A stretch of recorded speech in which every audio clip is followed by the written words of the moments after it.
Tiga balita tewas akibat kebakaran di rumah kontrakan di Jakarta Timur pada Jumat 20 September 2024. Ironisnya ibu ketiga korban sengaja mengunci kamar lantaran dirinya pergi dan rumah dalam keadaan kosong. Sebelumnya di Kabupaten Bandung, Jawa Barat, seorang anak berusia 2 tahun harus dirawat karena tertimpa runtuhan tembok usai gempa bumi yang terjadi pada 18 September. Lalu apa yang seharusnya dilakukan oleh para orang tua dalam mengedukasi anak-anak mereka agar terhindar dari bahaya bencana alam? Kita akan membahasnya bersama Direktur Kesiapsiagaan Badan Nasional Pencarian dan Pertolongan atau Basarnas, Nur Isrodin. Selamat malam, Pak Nur. Assalamualaikum. Waalaikumsalam, selamat malam Mas Victor. Pak Nur, peristiwa kebakaran di Jakarta yang menewaskan 3 orang anak kemarin terbilang tragis dan memilukan. Ibu korban mengaku mengunci pintu kamar karena khawatir anak-anaknya keluar dan terjatuh dari lantai 2 rumah. Bagaimana Anda melihat kejadian ini? Apakah bisa dibilang sebagai bentuk keteledoran orang tua menjaga anak-anaknya atau karena kurangnya edukasi tanggap bencana bagi keluarga, Pak Nur? Ya, jadi memang masalah edukasi bencana ataupun kejadian darurat ini memang perlu disampaikan kepada seluruh eh, masyarakat ya. Tentunya karena memang negara kita negara yang rawan dengan adanya bencana maupun kondisi darurat, Mhm. termasuk juga kejadian kebakaran yang menimpa di Jakarta itu. Yang diperlukan adalah edukasi terhadap orang tua ataupun orang yang lebih dewasa terhadap kelompok-kelompok rentan. Mhm. Terutama anak-anak, para kaum difabel, dan orang tua dan juga ibu hamil memang harus dilakukan penanganan yang cukup baik ya, sehingga orang tua pun juga harus mengetahui Mhm. jenis bencananya apa yang harus dilakukan. Mhm. Sehingga upaya mitigasi itu jangan sampai nanti malah menimbulkan petaka bagi keluarga. Ya, Itu yang ya. yang yang harus dilakukan sebenarnya.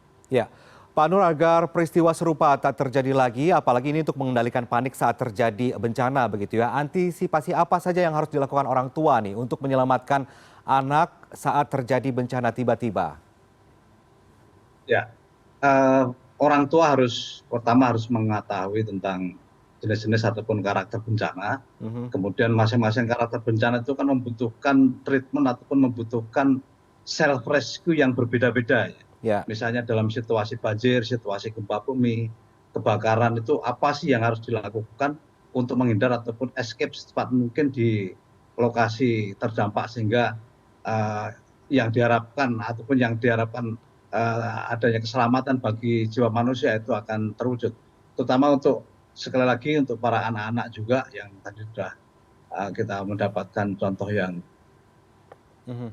Mhm. turut prihatin juga ya kita ya dengan Mhm. adanya kejadian ini. Mhm. Tapi ini kan kembali lagi kepada masalah pemangku kepentingan terkait ya. Di sini ada orang tua, ada sekolah yang juga sebenarnya bisa melakukan proses edukasi. Mhm. Gimana Mhm. caranya kita untuk bisa melakukan mitigasi adanya bencana yang tidak bisa dihindarkan karena kita tinggal atau hidup di lingkungan yang rawan bencana sehingga kita harus paham betul karakter bencana yang ada di sekitar kita Mhm. dan bagaimana kita melakukan mitigasi ataupun upaya-upaya untuk melakukan self rescue Ya, sehingga ya. paling tidak dari unsur keselamatan jiwa manusia yang terdapat di situ bisa kita kendalikan betul. Jadi anak harus diedukasi sejak dini, ini mulai dari lingkungan terdekat keluarga dan juga sekolah begitu ya. Pak Nur, ini bencana alam Betul, bisa betul. terjadi kapan saja dan di mana saja. Selain kebakaran ada pula gempa bumi yang dapat mengancam keselamatan anak saat berada dalam rumah. Bahkan ada megatrust yang sedang hangat diperbincangkan.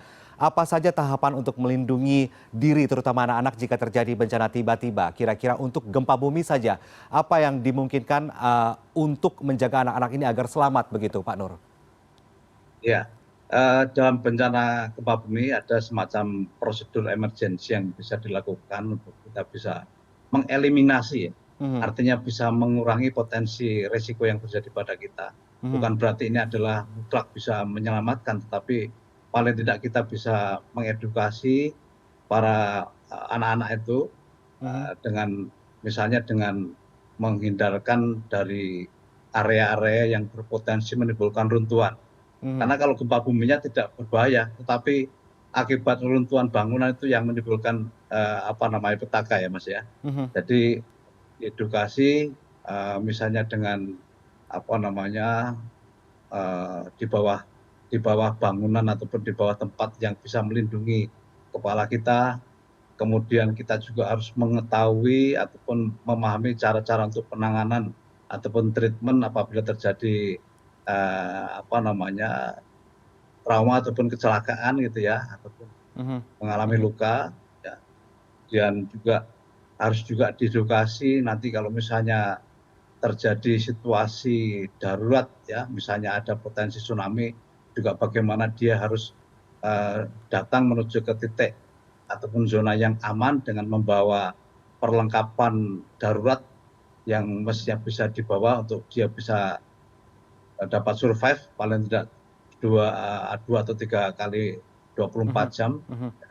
Ini adalah beberapa apa namanya antisipasi yang bisa dilakukan, Mas. Iya, iya. Pak Nur, ini mungkin ini yang kerap terlupakan oleh para orang tua nih, peralatan keselamatan apa saja yang harus tersedia di rumah sebagai upaya tanggap bencana, Pak Nur? Mungkin alat pemadam Ya, kebakaran sudah pasti ya. harus ada begitu untuk bencana lain, seperti apa nih soal peralatan keselamatan? Ya, peralatan keselamatan tentunya disesuaikan dengan karakter ataupun jenis kedaruratan yang sering terjadi di wilayah tersebut ya, Mas, ya. Mhm, Kalau kita tinggal di daerah rawan gempa bumi tentunya ya harus mempersiapkan misalnya apa namanya tas darurat itu yang bisa di situ di dalamnya bisa menyimpan beberapa makanan yang tahan lama, minuman, kemudian kalau anak-anak juga perlu mhm, juga di dalamnya ada mainan kayak gitu ya, supaya nanti mhm. pada saat dia bisa menyelamatkan diri paling tidak ada apa namanya, ada alat yang bisa untuk menenangkan jiwanya Iya, ataupun untuk menenangkan iya, mental yang bersangkutan gitu ya. iya. Ini kan penting karena biasanya setelah terjadi bencana itu dampak yang dirasakan oleh anak-anak adalah adanya trauma kayak gitu. Psikologis. Sehingga ini Mhm, apa namanya ya dampak psikologis sehingga mutlak diperlukan dalam penanganan seperti ini apabila terjadi bencana yang secara tiba-tiba terjadi paling tidak menenangkan anak tersebut supaya jangan sampai orang tua panik duluan. Kalau orang iya, tua panik duluan, anak-anak pasti akan ngikutin panik juga. iya, Nah ini ya yang sifatnya kontraproduktif ya. iya, Artinya iya. harus tenang, Mhm, kita harus bisa berpikir dengan cermat bagaimana kita bisa secepat mungkin escape dari lokasi terdampak. iya. Dan peralatan-peralatan yang lain mungkin ada seperti peralatan apa namanya first aid ya untuk Iya, pertolongan pertama mungkin juga pertolongan pertama. disiapkan Iya. ya, Pak Nur, kemudian helmet tadi penting bicara ya. tentang bagaimana cara untuk meminimalisir kepanikan ini ya, manajemen panik apalagi untuk anak-anak supaya orang tua jangan juga panik sehingga anak-anak ikut panik Iya, begitu. Nah, ini bagaimana cara agar kepanikan itu bisa tereliminasi atau terkurangi ketika bencana terjadi? Apa yang harus dilakukan nih iya. bagi orang tua? Betul, Pak. Betul, Mas. Jadi memang dalam situasi bencana itu tidak ada satu orang pun yang nggak panik itu pasti gitu ya. Mhm, Tetapi kan ini kan perlu di-manage gitu ya. Karena sebagai orang tua dia punya tanggung jawab bagaimana dia melindungi anggota keluarganya dari ancaman terhadap keselamatan anggota keluarganya. mhm. Sehingga ya perlu edukasi, sekali lagi edukasi memang diperlukan mutlak untuk apa namanya, orang memahami mental status pada saat situasi darurat ya, Ya, sebelum dia bisa memberikan edukasi terhadap orang lain. Nah ini mhm, makanya perlu yang namanya latihan, perlu namanya drill kayak gitu ya, ya, supaya mereka terbiasa.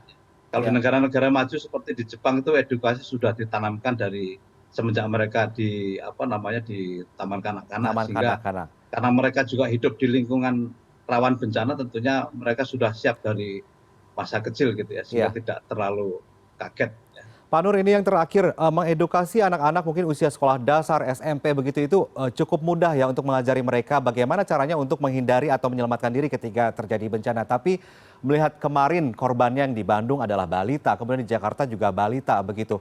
Bagaimana cara yang paling, tepat dan efektif untuk mengajari, mengedukasi anak-anak di bawah umur nih, balita, untuk mereka bisa menyelamatkan diri saat terjadi bencana?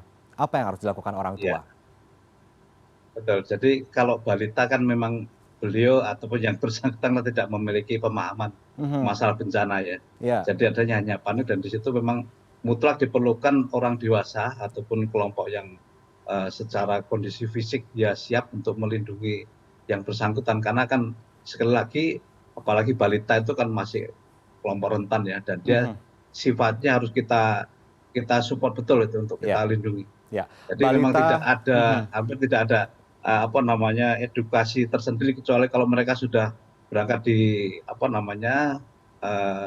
anak-anak usia Mhm. SD kayak Mhm. gitu, mungkin sudah Mhm. bisa diajarkan bagaimana dia berlindung, bagaimana Ya. dia datang ke titik kumpul dan seterusnya. Tapi kalau untuk balita tentunya harus dilindungi betul. Kalau tidak ya mereka kan tidak bisa berbuat apa-apa. Mhm. Jangan lengah harus selalu dalam pantauan orang tua atau orang dewasa di sekitar mereka ya. Baiklah, semoga Ya, ke depan betul. semakin banyak orang tua yang tanggap bencana dan tak ada lagi anak-anak yang menjadi korban bencana alam. Terima kasih Direktur Kesiapsiagaan Basarnas Nur Isrodin telah bergabung bersama kami di CNN Indonesia Prime News. Selamat malam Pak Nur, Assalamualaikum. Selamat malam. Waalaikumsalam. Terima kasih Mas Victor.